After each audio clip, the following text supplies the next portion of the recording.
మీ బట్టలకి సాఫ్టింగ్ ప్రొటెక్షన్ ఇచ్చే సరైన ప్రొడక్ట్ ఎలిమ్ ఫ్యాబ్రిక్ కండిషనర్.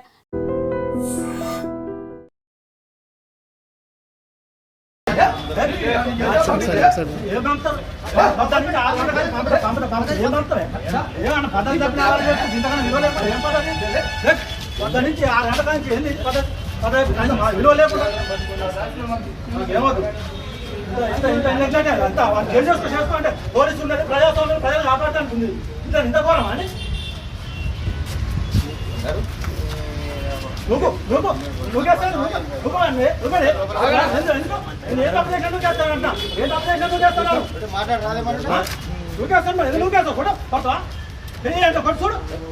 చూడండి అంటున్నా సీఏ గారు ఇచ్చిన 7 గంటల కంటే కూర్చున్నా నేను 7 గంటల వచ్చి కూర్చున్నా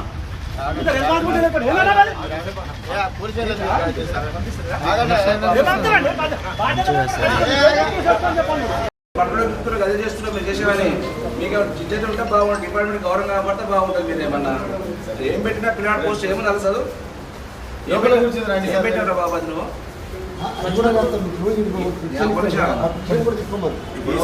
ఏం పెట్టిండు సోషల్ మీడియా ఏం పెట్టిండే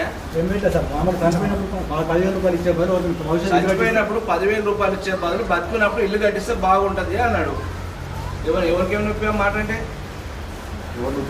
నేనే ఇవ్వచ్చు 10,000 ఇంకోటి ఇవ్వచ్చు ఇంకోటి ఎవరైనా ఇవ్వచ్చు. బతుకున్నప్పుడు ఇల్లు కట్టిస్తే బెటర్ ఉంటుంది. చచ్చిపోయిన 10,000 ఇస్తాడు ఉన్నప్పుడు బతుకున్నప్పుడు సాయం చేస్తే బాగుంటుంది అన్నాడు. ఏం నొప్పి దానికి ఏం బాధ అనిపిస్తుంది దానికి? ఆగమేఘాలు తీసుకొచ్చి హ్యాండిక్యాప్ పిల్లగా తీసుకొచ్చి లొకేషన్ చూసి పట్టుకురాను. ఏం ఎంక్వైరీ చేస్తే మీరు చేయవలసిన ఎంక్వైరీ చేయాలంటే చేయరు. రైతుల మోటార్లు పైపులు కొట్టి పలగొడితేనే మీరు ఎంక్వైరీ చేయరు. ఉల్టా వాళ్ళ మీద కేసులు చేస్తారు. కానీ మీరు పాపం అయితే అంతా కూడగట్టుకుంటారు. 5 సంవత్సరాల లోపల ఆ పాపం తగ్గుతుంది మీకు. అది ఎందుకు చేస్తారా? ఉద్యోగం చేయకుంటే నాకు అర్థం కదా. ఈడ కాకుండా ఇంకొక పోస్టింగ్, ఆ పోస్టింగ్ కోసం కక్కుర్తిపడి మీ పోస్టింగ్ కోసం ప్రజలందరికీ ఇబ్బంది పెడతారు.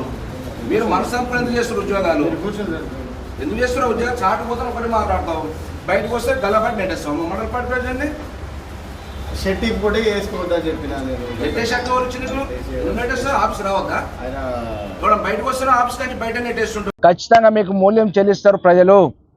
రేపు అధికారం వచ్చే రోజు కూడా ఇదే పరిస్థితి మీరు ఎదుర్కోవాల్సి వస్తుంది. ఇది మంచి సాంప్రదాయం కాదు.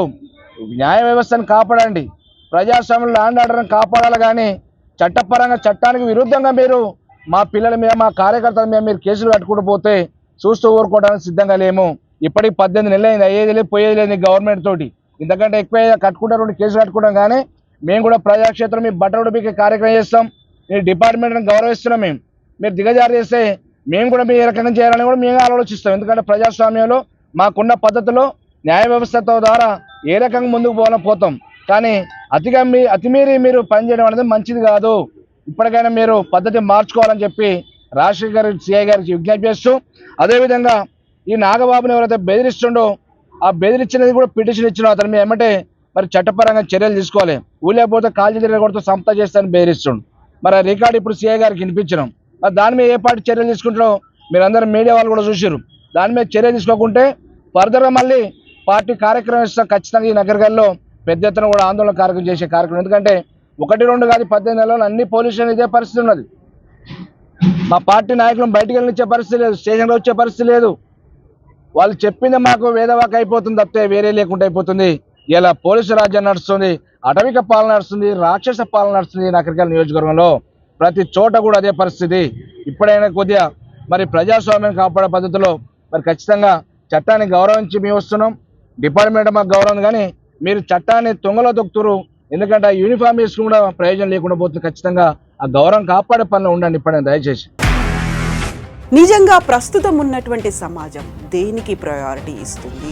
ఆర్థిక సంబంధాల చుట్టూ మాత్రమే తిరుగుతుంది. మళ్ళీ ఎన్నికలంగానే చాలా విరక్తి కలుగుతున్నాం. మంచి అనిపిస్తుంది కదా, లేడీస్ కూడా ఛాలెంజింగ్ జాబ్స్ చేసినప్పుడు చాలా బాగుంటది. ట్రాఫిక్ అసిస్టెంట్స్ గా నియమించిన ట్రాన్స్జెండర్స్ అందరితో సాల్యూట్ చేయించుకుంటున్నారు. ఫుడ్ డెలివరీ ఇవ్వటానికి వెళ్ళినటువంటి డెలివరీ బాయ్ అనిల్ పై కళ్ళ ముందు